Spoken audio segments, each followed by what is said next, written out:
We tend to look at iconic logos, right? Like the Apple Bite or the Nike swoosh. Oh, yeah, or the golden arches. Exactly, the golden arches. And we just sort of assume they were birthed from this sudden, I don't know, flash of divine artistic inspiration. Like a lightning bolt of genius. Right. We have this super romanticized image of a designer waking up in the middle of the night, furiously sketching something on a coffee shop napkin, and boom. Corporate history is made. Yeah, exactly. But the reality of high-level brand identity is, well, it's far less about waiting for the muse to strike. It really is. It's much more about executing a rigid, highly calculated, almost mathematical framework, you know? Yeah, a framework of pure decision-making. Which is really the fundamental difference between art and design. I mean, art is all about personal expression, right? Sure. But design is about strategic problem solving. When you're tasked with creating a visual identity, total freedom is actually your worst enemy. Wait, really? Total freedom is the enemy. Oh, absolutely. If you just sit down at a blank artboard with like infinite possibilities, you will completely paralyze yourself. Just stare at the screen forever. Exactly. The world's most successful visual identities rely on very specific functional parameters to communicate complex business strategies, and they have to do it in a fraction of a second. That makes so much sense. Well, welcome to the Deep Dive, everyone. We're incredibly glad you are joining us today. So glad to have you here. Think of us as your shortcut to becoming incredibly well-informed. Our mission today is to act as your expert guides. Especially tailored for those of you who already, know your way around a vector curve. Yeah, you know the basics, but you're looking to elevate your strategic thinking. We're moving way past the basic mechanics of drawing. We're getting into the cognitive psychology and the business strategy of visual identity. Exactly. And we are basing today's deep dive on the incredible book, Principles of Logo Design. Such a fantastic resource. It really is. Yeah. Specifically, we're going to dissect the core design concepts outlined in Chapter 2, which is entirely dedicated to the types of logo design. Which is just packed with value. Oh, totally. Now, if you want to grab a copy for yourself, and you absolutely should if you're serious about this field, you can buy the book by scanning the QR code of the Amazon book link provided in the description below. Or just click the link. Right, just click the link, https://amcn.to/net5be. And before we jump in, make sure you follow us for more technical design breakdowns and career-building content to give you that competitive edge. You won't want to miss it. Because this specific text, it fundamentally shifts the conversation. How so? Well, we aren't going to be talking about aesthetics today, at least not purely aesthetics. We're talking about functional utility. Okay, I like the functional utility. Yeah, we're going to explore 9 distinct structural approaches to logo design. Yeah. And knowing these isn't just about, memorizing a list. Right, it's not a vocabulary test. Exactly. It's about looking at a brand's market position, or their long-term growth trajectory, their target demographic, and knowing exactly which psychological lever to pull. Okay, let's unpack this. We have an entire conceptual toolbox to get through today. A very deep toolbox. So deep. And I feel like the most logical place to start is with the most cognitively dominant tool available to us, which is the literal image. Right, the pictorial mark. Let's talk about the semiotics of pictorial marks. I mean, we all know what they are, right? Using Using a meaningful, recognizable icon as the primary identifier. like Shell, Apple, Twitter. Target, Starbucks, all the big ones. Yeah. But let's look at the cognitive science behind why these are the most widespread and effective forms of logo design. It really comes down to the speed of human visual processing. I mean, our brains are incredible. They are. The visual cortex processes a shape or a silhouette, like a bird or a shell, exponentially faster than it can decode a string of phonetic letters. Because with letters, you have to parse them into a word first, right? Exactly. You parse them, you form the word, and then you have to attach meaning to that word. A pictorial mark bypasses linguistics entirely. It's like a direct main line to the brain. It taps right into our deep-seated evolutionary ability to recognize and categorize physical objects in our environment instantly. It is the ultimate visual shortcut. I mean, you see an apple with a bite taken out of it, and your brain doesn't just read fruit. No, not at all. It triggers this whole cascade of associated brand values. Sleek technology, premium pricing. Minimalist design, innovation. Right. The image does an incredible amount of heavy lifting. This design philosophy dictates that the mark must represent the essence of the brand, either directly or metaphorically. And metaphor is where the real power lies. I mean, let's look at a specific structural example of a pictorial mark that relies on synthesized meaning.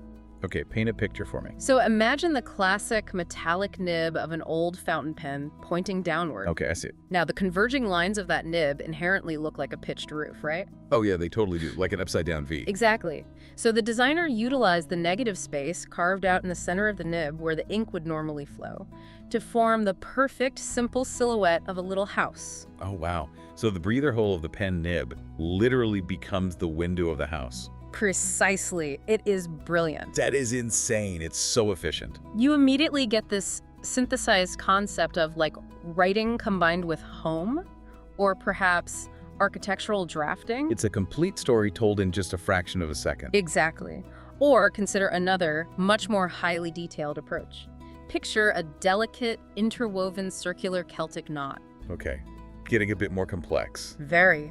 But instead of just abstract lines, the knot is constructed entirely from meticulously rendered leaves and vines. Oh, I see. It communicates heritage, organic growth, interconnectedness, and artisanal craftsmanship, all at the exact same time.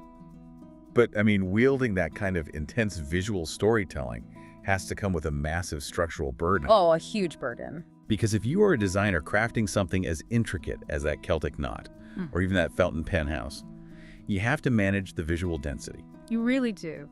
The underlying principle from the book here is that because pictorial marks have such strong identifiability and carry so much visual weight, they must be counterbalanced. Yes, they demand balance. You have to pair them with neutral typography. This is a vital lesson in visual hierarchy. I always tell people, think of it like audio mixing. Audio mixing. Okay, I like that analogy. Yeah, so if you have an incredibly complex, loud lead guitar solo, which would be your intricate pictorial mark, you cannot pair it with a chaotic, complex drum solo. Which would be a highly stylized, wacky font. Exactly. The two elements will just fight each other for the viewer's attention. It creates complete cognitive overload. The typography just overwhelms the design, and the actual brand message gets totally lost in the noise. It basically becomes a shouting match on the page. So, by using clean, neutral, perhaps geometric sans serif typography, you create the necessary contrast. You give the mark room to breathe. Right. And isn't the ultimate end goal of a great pictorial mark actually to make the typography obsolete entirely? That is the dream scenario, yes. You want the neutral text to quietly support the image during the years the brand is, building market recognition? So that eventually you can just amputate the text entirely. Exactly. You just leave the Target bullseye or the Starbucks siren, and the public still knows exactly who you are. But here's a question for you. What happens when an image carries too much specific cultural baggage? What do you mean by cultural baggage? Well, what if a brand needs absolute, unshakable global neutrality? Like a picture of a bubbly bear or a dynamic cyclist is something very, very specific. I see. It has a definite personality. Right. But if you are a multinational financial institution moving billions of dollars across borders, you don't want a specific personality. You want broad infrastructure. So you have to strip away the literal image. Exactly. That forces us away from literal pictures and right into the realm of pure letter forms. Which brings us to the golden arches of McDonald's, or the T for Tesla. The F for Facebook. Right. A letter form represents the initial letter of the brand, conceptually or stylistically depicting the brand's activity. But I have to push back on this approach for a second. Oh, push away. If we are looking at this strategically, isn't a letter form essentially a cop-out? A cop-out? How so? I mean, it feels like the designer couldn't figure out a clever metaphor. They couldn't synthesize two concepts like the pen and the house we talked about, so they just shrugged and used the first initial. So you think it's lazy? Yeah, frankly, it feels structurally lazy. Well, what's fascinating here is that what you interpret as lazy is actually a highly calculated choice for deliberate neutrality. Deliberate neutrality. Yes. It is true that letter forms carry significantly less visual information than pictorial marks. They don't tell a narrative story. Right, there's no Celtic knot storytelling happening there. But that lack of narrative is exactly what makes them a strategic weapon. A weapon in what sense? In the sense of scalability and projection. Financial organizations and massive tech companies heavily favor letter forms because they need to appeal to literally everyone on Earth. Oh, I see. They can't alienate anyone. Exactly. If a pictorial mark has too much character, it might alienate certain demographics, or it ties the company to a specific era of illustration style. Like it becomes dated too quickly. Yes. A letter form, on the other hand, is an empty vessel. It is neutral, and therefore it has a totally timeless appeal.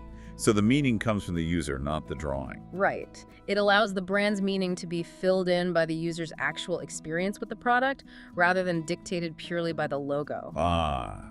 So it avoids the trap of being pigeonholed. Like, if a tech startup might pivot their entire business model 3 times in 5 years. Which happens constantly. Yeah, so if their logo is a literal picture of a microchip, they're totally stuck if they pivot to software. Exactly. But if their logo is just a structurally sound geometric N, they can pivot to AI, to logistics, to healthcare, and the logo still perfectly works.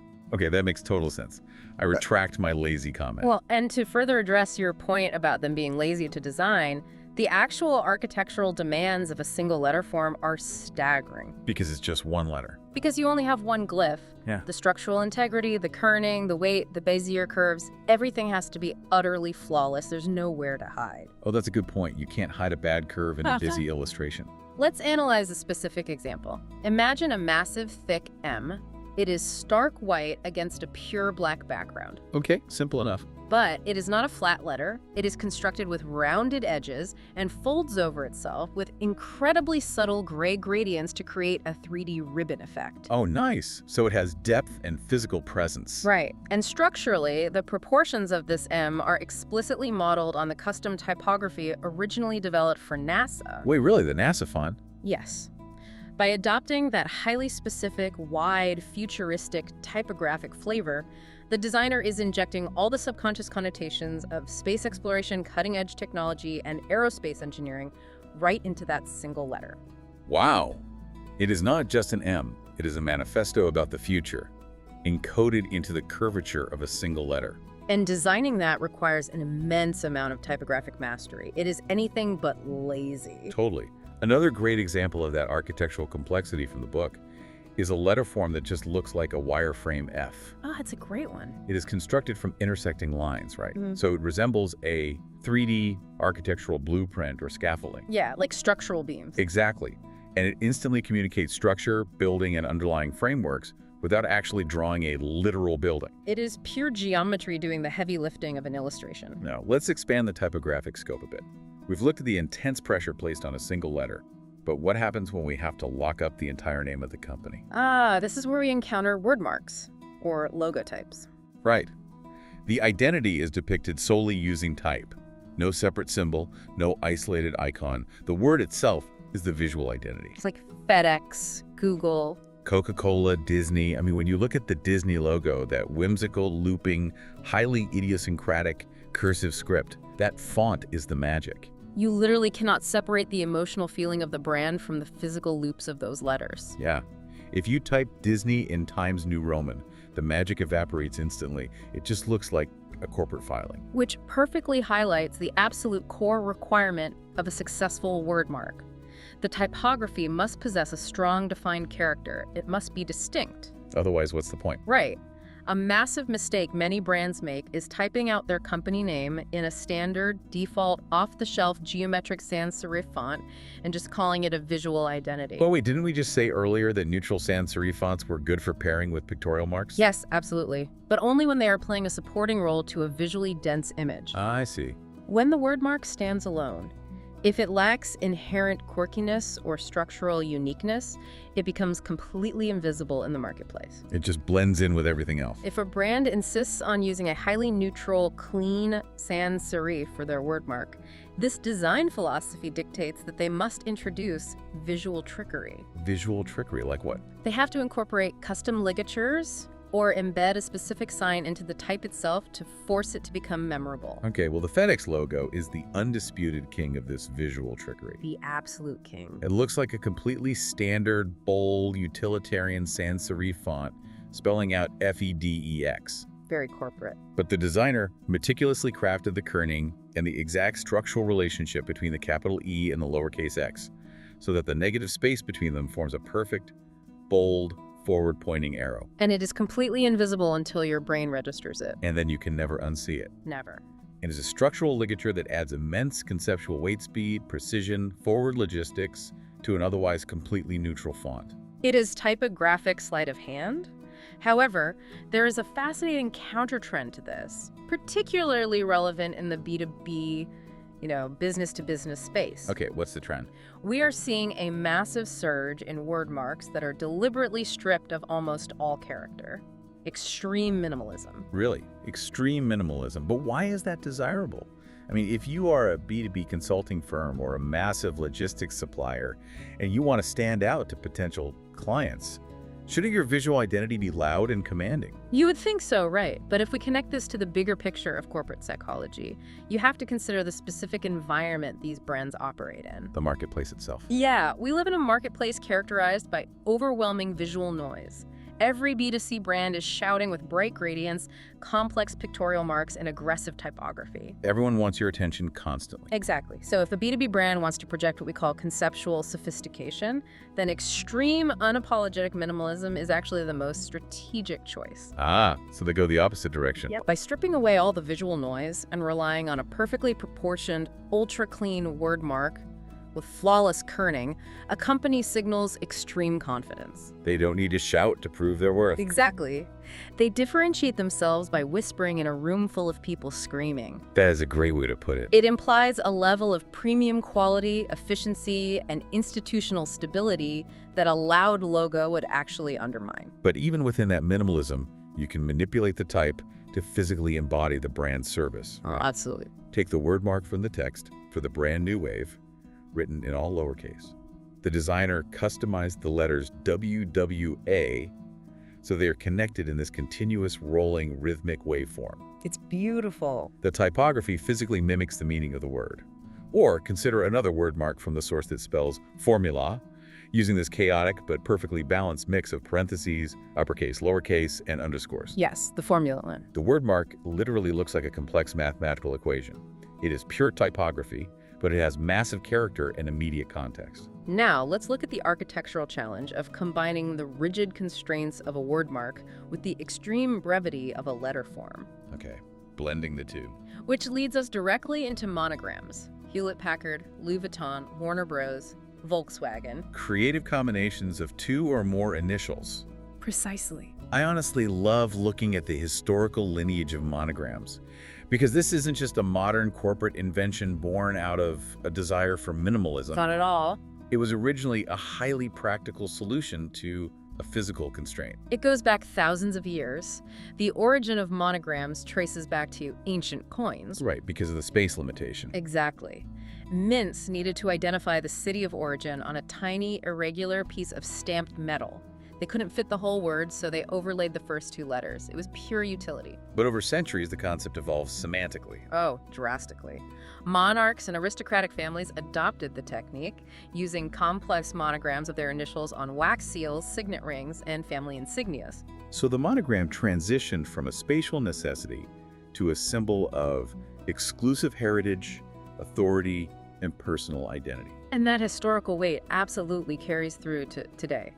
It is no coincidence that industries where a single designer's name is the entire brand equity heavily favor monograms. Like the fashion industry. The fashion industry runs on them. Louis Vuitton, Coco Chanel, Gucci. When you put an interlocking LV on a bag, you aren't just identifying the manufacturer. You are applying an aristocratic, bespoke seal of approval. But from a pure design perspective, executing a successful monogram is an exercise in structural engineering. It's not just typing two letters next to each other and tightening the kerning. No, not at all. It requires a profound understanding of the anatomy of the alphabet. It is architectural load-bearing. You are trying to find two completely different geometric structures and force them to interlock perfectly without destroying their legibility. Exactly. It's like typographic Tetris. Yeah. And there's a very specific structural rule for this puzzle. Not all letters are created equal in the eyes of a monogram designer. What do you mean by that? Well, letters with simple linear forms are incredibly difficult to combine in a novel way. Take the lowercase I or the lowercase l. Because they're just straight lines. They are essentially just vertical weight-bearing columns. They lack the structural complexity, the diagonals, the varied stroke weights, the sweeping curves required to intertwine with another letter. Right. What can you really do with two straight sticks? You can put them next to each other, or you can cross them, and that's about it. Very limiting. But the more complex the internal geometry of the letter, like a lower a or uppercase S, W, or A, the more anchor points you have to work with. Let's analyze a brilliant example of this structural integration from the text. Consider a monogram for the International Association of Accessibility Professionals. Okay, the IAAP. It is composed of two capital A's. Now, an A has excellent structural complexity, two heavy diagonals, and a horizontal crossbar. Plenty to work with. Right. But instead of just standing these two A's next to each other, the designer engineered a continuous flow. The right descending leg of the first A loops gracefully upward and physically transforms into the horizontal crossbar of the second A. Oh, that's incredibly clever.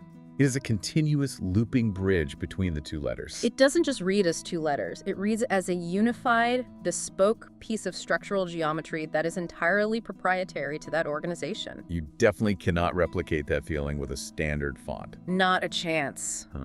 Now, as we transition into the next phase of our deep dive, we are going to leave the comfort of literal letters, recognizable imagery, and historical insignias completely behind. We're venturing into the unknown. We are moving into the realm of the subjective, the ambiguous, and the deeply psychological. We need to talk about abstract marks. Okay, this is where visual identity starts to feel like behavioral psychology.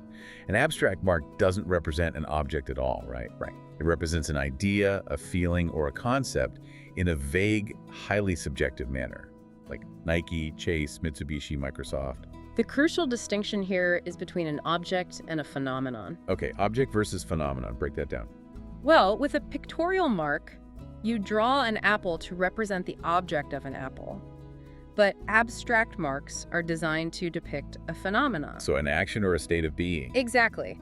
The Nike swoosh is the ultimate textbook example. It is not a picture of a sneaker. It is not a picture of a track star. It is a pure visual representation of the phenomenon of speed. It is the visualization of a swooshing sound, a forward trajectory of kinetic energy. Yes. And honestly, visualizing kinetic energy is relatively straightforward. A sweeping, sharp, asymmetrical curve inherently feels fast because of how our eyes track the line. It draws the eye across the plane. But this raises an important question. What happens when a brand needs to visualize an abstract concept that has absolutely no inherent visual language? Like, how do you draw reliability? Here's where it gets really interesting. You can't draw reliability. It is an invisible, cognitive concept. So what is the strategic move? The designer must rely on the concept of arbitrary meaning. Arbitrary meaning. The brand essentially invents a piece of pure geometry, assigns a meaning to it, and then spends decades and millions of dollars training the public subconscious to accept that meaning. Wow. And the Chase Bank logo is the perfect case study for this, isn't it? It absolutely is. It is a blue octagon constructed of 4 distinct geometric segments with a white square trapped in the negative space in the center. Just shapes. Right. Inherently, without context, it is just a nice piece of geometry. But the designer assigned very specific arbitrary meaning to those shapes. What do they represent? The 4 heavy outer segments of the octagon represent forward motion and global reach, while the white square originating from the center suggests internal progress and security. But the brilliance of the Chase logo isn't just the arbitrary meaning, it is how the geometry subtly supports that meaning. Subconsciously, you mean? Right. Even if a consumer doesn't consciously know that the 4 parts mean forward motion, the physical structure of an octagon, heavy, stable, symmetrical, locked together like a vault door, unconsciously communicates the reliability and impenetrable security of a massive financial institution. So the geometry evokes the emotion, even if you don't know the secret code. Exactly. Let's look at another example of pure structural emotion from the book. A wireframe hexagon constructed from a single, continuous, overlapping loop. Okay. Because the line never breaks and constantly intersects itself within a rigid geometric boundary, it instantly feels highly networked. Oh, I get that. It suggests data transfer, infinite connectivity, and complex systems. Right. It doesn't look like a literal computer, but it feels like the concept of computing. Or consider a triangle that appears to be constructed from 3 folded, interlocking metallic ribbons. Triangles inherently suggest hierarchy, direction, and precision, right? Always. By making the ribbons interlock in a 3D space, the abstract mark communicates structural engineering, aerospace precision, and unbreakable bonds. They are just vessels of pure visual emotion, waiting for the brand's arbitrary meaning to be poured into them. And speaking of manipulating pure visual perception, That brings us to what is undeniably the most difficult yet most cognitively rewarding type of logo design: My absolute favorite. negative space marks. This is where design truly intersects with neuroscience. Neuroscience, really. Oh, yeah. To understand why negative space marks are so powerful, we have to look past the ink on the page and understand how the human brain processes visual boundaries. It relies heavily on Gestalt psychology. Gestalt theory. That's the idea that the human brain is hardwired to perceive entire patterns or configurations rather than merely processing individual, isolated components. Yes, our brains desperately want to find order and synthesize a whole. Precisely. The core tenet of Gestalt theory is that an organized whole is perceived as greater than the sum of its parts. Exactly. When a designer utilizes the surrounding space of a silhouette, the negative space, to form a secondary, conceptually distinct image, they are forcing the viewer's brain to engage in active synthesis. You aren't just passively looking at image A and image B. No, your brain is actively bridging the gap, resolving the cognitive dissonance, and creating a new, unified reality. It is an interactive experience. Yeah. When the viewer gets the illusion, their brain literally releases a tiny hit of dopamine. It's a cognitive reward. Exactly. It's a reward for solving the visual puzzle. And that instant aha moment creates an incredibly deep, memorable bond between the viewer and the brand.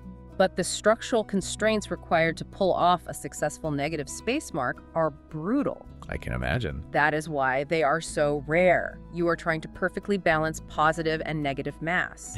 The primary constraint is that both elements must possess distinct, universally recognizable silhouettes on their own. Right, you can't just hack away at a shape and hope the negative space looks like something. It doesn't work that way. If you try to use a complex, messy, heavily detailed shape as the negative space cutout, the brain's pattern recognition just completely fails. It registers as a mistake or a highly distorted primary image. And the second, completely unforgiving constraint is conceptual harmony. The two silhouettes you are merging must be conceptually related to tell a unified brand story. You can't just carve the perfect silhouette of a toaster out of the silhouette of a running horse. I mean, you could, but why? Right. It would be an amazing technical feat of vector illustration, but strategically, it makes absolutely zero sense. The magic only happens when the visual collision creates narrative meaning. Let's break down the geometry of a perfect example from the source: the apple and the leaf. Okay, let's visualize this. When depicted from a dead-on frontal view, an apple has an undeniably distinct silhouette. The specific curvature of the shoulders, the taper at the bottom, it cannot be mistaken for a peach or a tomato. It has massive visual authority. And the leaf has an equally distinct, though mathematically simpler, silhouette. In geometric terms, a basic leaf is just two quarter circles intersecting at sharp points. Okay, simple enough. So the designer's architectural challenge is to take the massive positive visual weight of the black apple silhouette and carve the exact, precise negative silhouette of the leaf out of its side. But it has to be carved in a way that doesn't destroy the structural integrity of the apple. That's the hardest part. If you make the leaf too big, the apple loses its defining curve and becomes an unrecognizable blob. And if you make it too small, the leaf isn't recognized and the apple just looks damaged. It is a flawless balancing act of positive and negative mass. There's another amazing example in the book, The Elephant and the Child. Oh, that one is brilliant. You have the solid silhouette of an elephant, but the negative space formed by the inward curve of its trunk creates the perfect profile of a child's face. So beautiful. And the yin-yang snakes. Yes. Two snakes intertwined, one positive, one negative, Right. forming that perfect circle. And the dog hiding in the negative space of a cat. It just blows my mind how designers see these overlapping shapes. Let's analyze an even more complex emotional synthesis, the swan and the heart. This is a masterclass in Gestalt. Imagine a beautifully flowing, solid black shape that represents a stylized heart, but it is tipped slightly on its side. Okay. Now, carved into the upper left quadrant of that solid black mass is pure white negative space. But that white space isn't just a void. It perfectly forms the elegant, detailed profile of a swan. And here is the genius of the Gestalt illusion. The graceful, sweeping curve of the swan's white neck precisely defines the inner descending ridge of the black heart. They share a boundary. Yes, the positive shape of the heart cannot exist without the negative shape of the swan defining its boundary. They are structurally codependent. They tell a story of romance, elegance, and pure emotion, inextricably linked. It is a breathtaking level of craftsmanship. Now, as we move into the final phase of our deep dive, we have to zoom all the way out. Zooming out. We have spent this entire time analyzing the microscopic architecture of a single mark, a picture, a letter, a word, a visual illusion. Isolated elements. But in the real world, logos do not exist in a vacuum. A logo is just the anchor. We need to explore how designers build entire brand ecosystems, logo systems, pictograms, and patterns. We have to transition from thinking about logo design as creating a static stamp to thinking about it as designing a scalable visual language. Let's start with logo systems. This becomes an absolute necessity in corporate architecture when a parent brand develops multiple subsidiary brands. Think of a massive corporate conglomerate that acquires a dozen smaller companies, right? Or a major broadcast network that operates a dedicated sports channel, a 24-hour news network, and a children's programming block. They are all targeting wildly different demographics. But strategically, they all need to drive brand equity back up to the parent company. As a beginner, how do you prevent a bunch of sub-brands from looking like a chaotic mess? This is widely considered one of the most complex strategic tasks a designer can face. If you just let every sub-brand design their own unique logo, you end up with a chaotic, disorganized mess that cannibalizes the parent brand's equity. So what's the rule from the text? The structural rule for solving this is modularity and extreme visual consistency. The parent symbol must act as the primary, unshakable identifier across the entire ecosystem. So the anchor remains identical. Yes. What changes the modular elements that distinguish the subsidiaries are strict variations in the color palette, the specific typographic naming convention attached to the mark, or secondary illustrative elements. Let's look at a flawless execution of this modularity.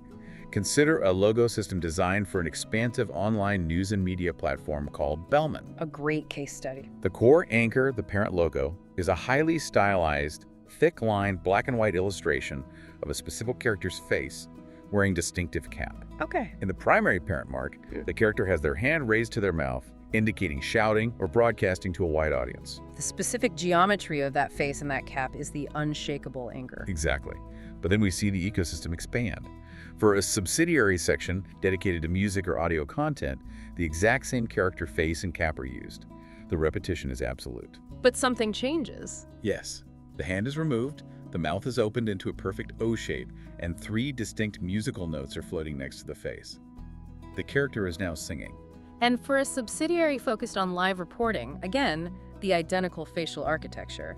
But this time, sharp, radiating geometric lines are projecting outward from the mouth, symbolizing transmission or breaking news. The system is endlessly adaptable. You could draw the character wearing headphones for a podcast network or looking through a magnifying glass for investigative journalism. Because the core structural foundation is violently consistent, the user never forgets they are inside the Bellman ecosystem, no matter how far they wander into the sub-brands. That concept of a rigid, consistent visual language seamlessly transitions us into the mechanics of pictograms. If we connect this to the bigger picture of human history, pictograms are our oldest, most fundamental form of communication. Really taking it back. Oh, long before the Phoenicians developed phonetic alphabets, we relied on pictograms from cave paintings to Egyptian hieroglyphics. Right. A pictogram is a simplified picture that represents a specific object, an expression, or a complex idea. And their primary strategic value in modern design, especially in user interface and wayfinding, is that they completely bypass linguistics. It's universal. Exactly. A well-designed pictogram of a magnifying glass means search to an English speaker, a Mandarin speaker, and an Arabic speaker. The little floppy disk icon still universally means save document, even though a massive portion of the population has never physically touched a floppy disk. It's so true. The symbol has transcended its literal object and become pure meaning. But designing a custom suite of pictograms for a brand introduces a fascinating structural tension: fluidity versus universality. What do you mean by fluidity? Well, there is no single, officially mandated, mathematically perfect version of a dog pictogram or a house pictogram stored in a vault somewhere. They have a degree of stylistic fluidity. Right, the specific shape, the line weight, the exact curve of the roof can be modified to fit the specific aesthetic personality of the brand. You can draw a pictogram of a house that feels incredibly cozy, soft, and organic using thick, rounded lines. Or you can draw the exact same concept using ultra-thin, razor-sharp right-angle blinds to make it feel like a modern, high-tech smart home. And modifying that pictogram doesn't destroy its meaning, but it actually enhances it. Provided the designer sticks to primary elements. Right. However, there's a hard limit to that fluidity. The overarching constraint is universality. If you stylize a pictogram so heavily that it requires cognitive effort to decode, it fails its primary function. To maintain that instant, universal recognition while injecting brand style, a designer must anchor the complex concepts to the most primary, indisputable elements of geometry. You cannot abandon the baseline geometry of lines, circles, squares, and triangles. If you build your complex, highly stylized pictogram out of those universal building blocks, the human brain's pattern recognition software will still be able to parse it instantly. Let's analyze a massive grid of pictograms designed for an online platform mentioned in the text. The platform deals with a wild variety of concepts: animals, deep space technology, nature, superheroes. So random. If a designer drew each of these with a different illustrative approach, it would just look like a messy sheet of clip art. It would be terrible. But by enforcing absolute stylistic consistency, using the exact same chunky, solid black, heavily rounded edge visual style for every single icon, they unify wildly disparate concepts into a single brand language. It is incredible. You have the solid, thick silhouette of a massive elephant right next to a beautifully streamlined geometric rocket ship. You have a chunky, toy-like cow next to a highly technical satellite dish aiming at the sky. You have overlapping, bubbly clouds right next to a robotic head. The subject matter is completely disconnected, but because the designer rigorously applied the exact same geometric constraints, the same corner radii, the same positive to negative space ratio, the brain instantly accepts them as belonging to the exact same universe. Which brings us to the final, and perhaps most strategically vital, concept in our entire deep dive: patterns as identity elements. The book makes an incredibly profound statement right at the beginning of this section. It states, "In many cases, our job is not just to design a company's logo, we create their branding." That is a massive distinction. It really is, and it argues that in the modern, multi-platform marketplace, producing a scalable, dynamic pattern is arguably the single most important part of a visual identity after the logo itself. This requires a massive paradigm shift for a lot of designers. You can spend weeks agonizing over the perfect Bezier curve of a single letter form, but the logo cannot exist everywhere. No, it can't. If a brand just blindly stamps their logo on every single surface, the website background, the business card, the packaging, the delivery van, it doesn't look like cohesive branding. It looks cheap, repetitive, and conceptually thin. A brand needs connective tissue. The pattern acts as the environmental wallpaper for the brand. It needs to complement the primary logo and evoke the same emotional response without just duplicating the mark. And the physical application demands extreme structural scalability. A successful brand pattern must be mathematically capable of tiling seamlessly across the tiny real estate of a mobile app button, right? Right. But it also must be equally capable of wrapping the massive, curved fuselage of a commercial airliner without losing its structural integrity. So how do we engineer that kind of scalability? There are two distinct strategic methodologies outlined in the book. The first, and often the most conceptually satisfying, is the extraction method. The extraction method. You pull the geometric components directly from the primary brand mark itself. You essentially put the logo under a microscope, dissect it, and extract its genetic code. Yes. You take a specific proprietary curve, a unique angle from a letter form, or a recurring piece of negative space, and you isolate it. You then use that isolated geometric fragment as the foundational building block of a massive repeating pattern. It yields incredible results because it creates an undeniable subconscious visual link. The viewer's brain recognizes that the massive pattern on the wall and the tiny logo on the door share the exact same mathematical DNA. But the reality of commercial design is that the extraction method isn't always viable. Sometimes, the primary brand mark is a highly minimalist word mark, or an abstract mark that is too simple to yield interesting repeating geometry. When the logo lacks extractable elements, the designer must pivot to the second strategy: developing an entirely new, parallel visual language. You have to invent a new vocabulary that speaks with the same accent as the logo. Exactly. And you can do this by creating a pattern that is entirely on par with the brand, matching its energy, line weight, and tone exactly. Or For a more avant-garde approach, you can design a pattern that stands in deliberate, aggressive contrast to the logo to create high-end visual friction. Let's look at a breathtaking execution of the extraction method. Consider an unused conceptual identity for the Georgian Post. Okay, set the scene. The core primary logo is incredibly fragile and delicate. It is a thin-lined, perfectly weighted circle. Suspended inside that circle is a complex network of overlapping, curving, ultra-thin lines that subtly form a geometric bird in flight. Wow. It looks like a highly technical wireframe origami bird. It communicates speed, precision, and airmail, but it is visually very, very delicate. Right. If you just repeated that fragile circle over and over again on the side of a massive postal truck, it would look incredibly weak. It wouldn't hold up in the physical environment. So look at how the designer engineered the pattern. They didn't repeat the bird. They extracted the core underlying geometry that built the bird. The perfect circles, the sharp triangles, the strict diagonal lines. And they used that DNA to construct a massive, bold, structurally robust patchwork quilt. It is a masterclass in geometric scaling. The pattern is built on a rigid, heavy grid of large squares. But inside each square, the geometry is in constant dynamic flux. Tell me more. One square is split perfectly on the diagonal into two massive, high-contrast triangles. The adjacent square contains a bold, solid circle that touches the edges of the grid.